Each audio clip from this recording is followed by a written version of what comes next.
How's it going, everyone? Welcome back. Everyone's having a lovely day. Some big news coming out of Bengals camp here. First day of free agency. Bengals active a little early, typically to make us wait a little bit. They're giving us the cake, the dessert before the fruits and the vegetables today because they're coming straight out the gate with a little Geno Stone action. And I tell you what, I'm pumped. I love this sign in so many ways.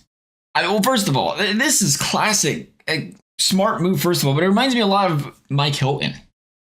Bengals said, hey, Steelers loaded defensively, nasty defensively, elite secondary, everything. It's a complete package. And they pluck off a guy off of that team where people were undervaluing him. It's easy to look at a loaded defense. You look at the studs, you look at the stars, and say that's the reason they're good.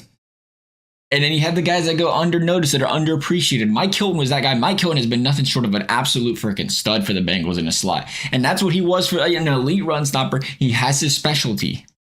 And Geno Stone reminds me a lot of that. He's not Mike Hilton. He's actually just about the exact opposite of Mike Hilton, to be quite frank. He kind of lackluster in the run stop game.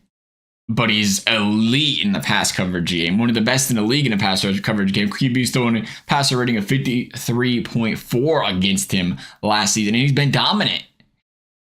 He played well. I remember him playing Bengals, actually. It was Joe Burrow. That changed the game around, a little momentum around. When Bengals driving down the field, Joe Burrow threw that interception in the red zone. Stone had him full do it over there. Was it targeting Higgins?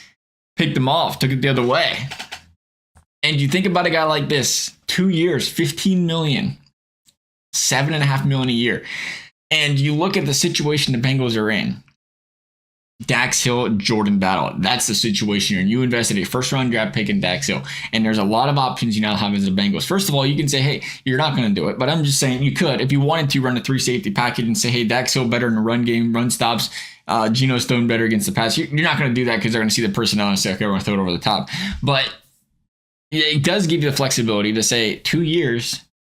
We know the Bengals are in a bit of a conundrum because you put those heavy, high draft picks in the 2 safeties. You want that to be your future, but you don't want to get caught being complacent. You don't want to get caught halfway through the season and see Dax Hill is continuing to struggle and struggle mightily in the pass game, allowing the big plays. So you bring in Stone and say, hey, we expect this guy to start. We'd like him to start. An injury could happen. You hope it doesn't. Dax Hill enters, gets to play. Maybe they give Dax Hill more of a chance in spring training or in training camp. Wrong song, wrong sport.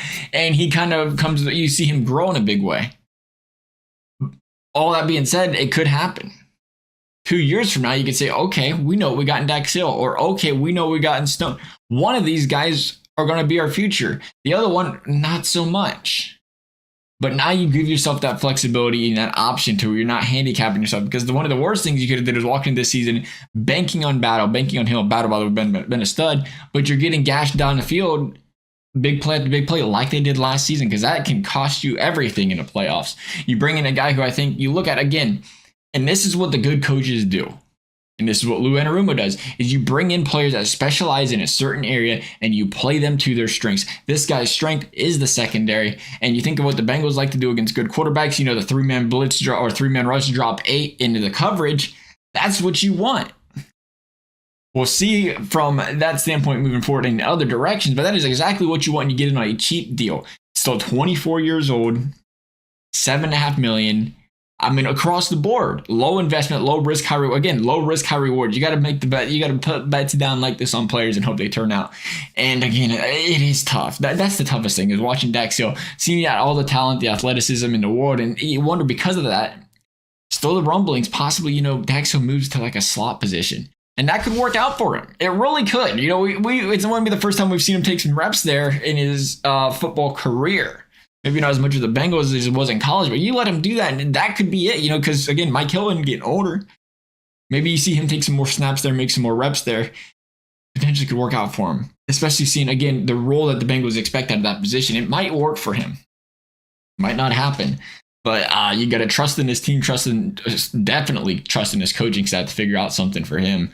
He's a talented player. He's got to figure out what works for him. I like the move, though. I think the Bengals secondary is starting to look really, really good once again in the back end, and that's what they need. Love y'all's thoughts. Thank you for watching. We'll see you next time.